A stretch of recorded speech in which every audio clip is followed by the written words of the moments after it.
Hello friends, welcome to Sudha's Veg Recipes. In today's video, I am making Singapore fried rice. Singapore cuisine has an influence of several other places around it. So let's start. In a pan, I have heated about 4 glasses of water. To this I am adding about half a teaspoon of turmeric and few pieces of star anise. I have broken star anise into pieces.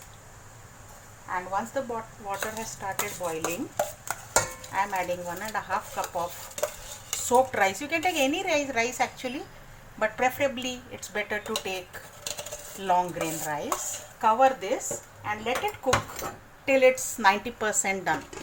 While our rice is getting done, we will fry the additions for our rice. So first time frying paneer here. You can also take tofu instead of this. Just give a light stir, we don't want to make it too brown. Our paneer is done now, so I'll take it out. And in the same pan, next I'm going to fry some capsicum. So I've taken here capsicum of all the 3 colors, approximately half a cup of finely chopped capsicum. You can adjust the quantity though. Fry on high heat, but see that the vegetables don't lose their bite. Preferably use sesame oil, friends. It will give a different aroma. If you don't have sesame oil, you can use any other non-flavored oil. Our capsicums have begun to shrink a little, so we'll take it out in a minute. Yeah, it's done. Let's take it out. Now I'll make final tempering. So I'll add little more oil, and to this we are going to add all the other vegetables now. So to begin with, green chilies and garlic finely chopped. Garlic about 8 to 10 I have taken, and green chilies too. Also I have taken some ginger. You can skip if you want, or you can take galangal instead. Fry it a bit. Add finely chopped onion. 1 small onion finely chopped I have taken here.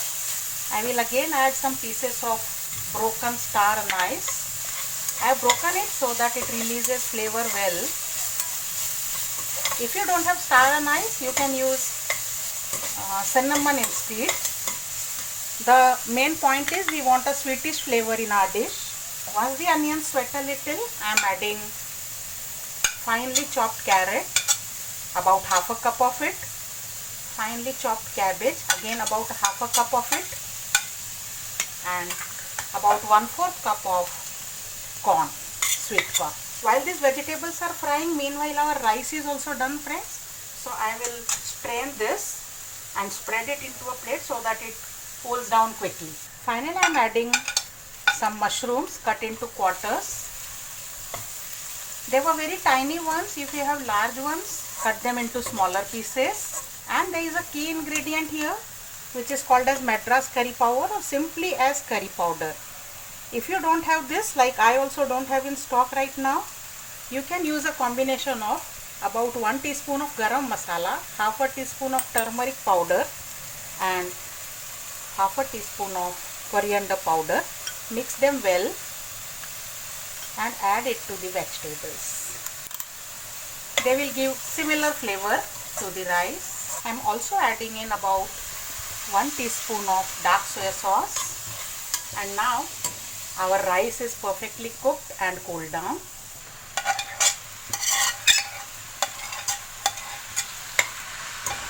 Mix this. I am also adding the capsicums which we had fried. We hadn't yet added salt so that the vegetables don't ooze out their juice. So now I am adding salt to taste. Keep the flame high continuously, and lastly the tofu goes in. If you have taken tofu, otherwise paneer, whatever protein you have taken. It's an integral part. I have used 2 proteins here, mushroom and paneer. But flavors are adjustable in Singapore, so you can use your own imagination, and as per availability you can work with. And my twist, finally sprinkle some toasted sesame seeds on top. It's time to plate. So our Singapore style fried rice is ready. Do relish this, and if you have not yet subscribed to my channel, please subscribe and share the video with your friends. See you for more such exciting recipes next time. Bye bye.